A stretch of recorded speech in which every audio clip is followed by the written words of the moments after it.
కవితకు పార్టీ స్థాపన రాజకీయ అవసరమా లేకపోతే వ్యూహాత్మకమా? కవిత రాష్ట్ర రాజకీయాల్లో సెంటర్ ఆఫ్ అట్రాక్షన్ అయ్యే పరిస్థితి ఉందా? తండ్రికి తగ్గ తనయగా కొత్త పవర్ సెంటర్గా మారాలని ఆమె ప్రయత్నిస్తున్నారా? కవిత మొదటి టార్గెట్ బీజేపీనే అవుతుందా లేక బీజేపీకి బ్యాకప్గా నిలుస్తారా? అసలు కవిత పార్టీని స్థాపిస్తే బీజేపీ రాజకీయ ముఖ చిత్రం ఎలా ఉండబోతోంది? తెలంగాణ జాగృతి అధ్యక్షురాలు కల్వకుంట్ల కవిత ఇప్పుడు రాష్ట్ర పొలిటికల్ సర్కిల్స్లో హాట్ టాపిక్గా మారిన పేరు. ఇది కుటుంబ ఆస్తుల పంచాయతీ కాదు, తనది ఆత్మగౌరవ పంచాయతీ అంటూ శాసనమండలి సాక్షిగా భావోద్వేగానికి గురైన కవిత ఒక ఆల్టర్నేటివ్ శక్తిగా ఎదిగి ఇదే శాసనసభకు తిరిగి వస్తానని చేసిన సవాలు రాజకీయ వర్గాల్లో చర్చనీయాంశంగా మారింది. ఇప్పుడు కొత్త ఏర్పాటుకు సంబంధించి కవిత విస్తృతంగా చర్చలు జరుపుతుండటంతో దానిపై అనేక చర్చలు నడుస్తున్నాయి. బీఆర్ఎస్ అధికారం కోల్పోయి వరుస ఎదురు దెబ్బలతో సతమతమవుతుంది. కాంగ్రెస్ ప్రభుత్వంపై వ్యతిరేకత పెరుగుతుందని విపక్షాలు తెగ హడావిడి చేస్తున్నాయి. ఇక రాష్ట్రంలో బీజేపీ ప్రత్యామ్నాయంగా నిలబడలేకపోయిందన్న అభిప్రాయమూ వ్యక్తమవుతుంది.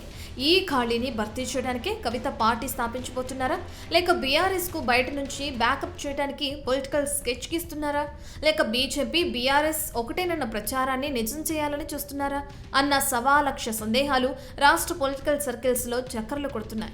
ఆ క్రమంలో బీజేపీకి బీఆర్ఎస్లకు ఓటు బ్యాంకింగ్ రాజకీయాలు చేయడానికి కవిత అశ్రంలా పనిచేస్తున్నారన్న టాక్ సైతం అన్ని రాజకీయ వర్గాల్లో నడుస్తుందట.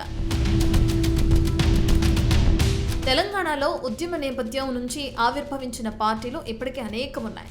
పెద్దగా యాక్టివిటీలో లేకపోయినా చౌరస్తాలో రెడ్, గ్రీన్, ఎల్లో సిగ్నల్స్ లెక్క అడపాదడపా కనిపిస్తుంటాయి. కానీ ఇక్కడ కవిత పార్టీపై చర్చ మాత్రం భిన్నంగా నడుస్తుంది. అనేక ప్రశ్నలకు, అనేక సందేహాలకు దారితీస్తుంది. అయితే కవిత ఏర్పాటు చేయబోయే పార్టీ అధికారాన్ని లక్ష్యంగా పెట్టుకుని ముందడుగు వేస్తుందా లేక అధికార ప్రతిపక్ష పార్టీల సమీకరణాలను తారుమారు చేసే పార్టీగా మారుతుందా అన్న సందేహాలు వ్యక్తమవుతున్నాయట.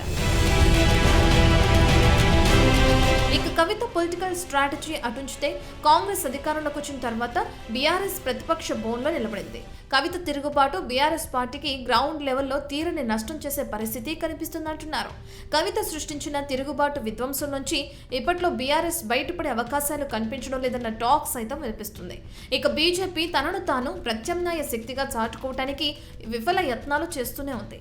ఇలాంటి పరిస్థితుల్లో కవిత పార్టీతో బీజేపీకి రాజకీయంగా కొత్త టెన్షన్ మొదలైందట. కవిత ఎంట్రీ బీజేపీకి గట్టి దెబ్బేనా? కవిత పార్టీ ప్రభావం మొదటగా బీజేపీపై పడుతుందా? కవిత ముందుగా బీజేపీనే టార్గెట్ చేస్తారా అంటే అవుననే సమాధానాలు వినిపిస్తున్నాయట. హిందుత్వం, మహిళలు, బీసీ వర్గాలు, అర్బన్, యువత వంటి అంశాలు ఇప్పటి వరకు బీజేపీ ఆశలు పెట్టుకున్న ఓటు బ్యాంక్. అదే వర్గాలను కవిత తన రాజకీయ అజెండాను కేంద్రంగా పెట్టుకుని ఆ ప్లేస్ను ఆక్రమించుకుంటే, తెలంగాణ సెంటిమెంట్ను మళ్లీ ఫోకస్లోకి తీసుకువస్తే ప్రత్యామ్నాయ శక్తిగా ఎదగాలని చూస్తున్న బీజేపీ ఆశలు గల్లంతేనా అన్న సందేహాలు రాజకీయ వర్గాల్లో వ్యక్తమవుతున్నాయి.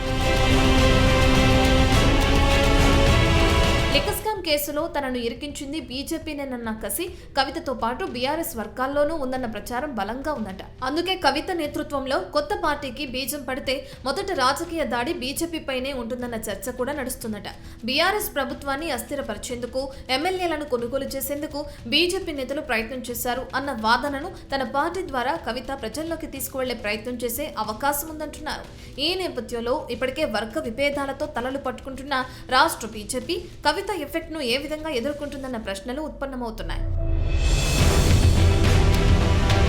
అయితే బీజేపీని టార్గెట్ చేసినంతగా బీఆర్ఎస్ విషయంలో కవిత దూకుడు ప్రదర్శించారన్న వాదన వినిపిస్తుంది. ఇంకా ఆస్తుల తగాదాలు కొలిక్కిరాని నేపథ్యంలో బీఆర్ఎస్ పై ఓపెన్ వార్ చేయకుండా సైలెంట్ డిస్టెన్స్ ఫార్ములాను పాటించే అవకాశం ఉందన్న టాక్ నడుస్తుంది. అయితే కేంద్ర ప్రభుత్వాన్ని, విచారణ ఏజెన్సీలను కవిత సోలోగా ఎదుర్కోగలరా లేక భవిష్యత్తు రాజకీయ వ్యూహాలను దృష్టిలో పెట్టుకుని కవిత పార్టీ ఏదో ఒక జాతీయ పార్టీలో విలీనమవుతుందా అన్న డౌట్లు కూడా వ్యక్తమవుతున్నాయి. కవిత పార్టీ భవిష్యత్తుపై భిన్నమైన అభిప్రాయాలు వ్యక్తమవుతున్న నేపథ్యంలో మహిళలు, బీసీ వర్గాల అండ, తెలంగాణ సెంటిమెంట్తో స్వతంత్ర శక్తిగా ఎదగాలనుకుంటున్న కవిత లక్ష్యం ఫలిస్తుందో లేదో చూడాలి.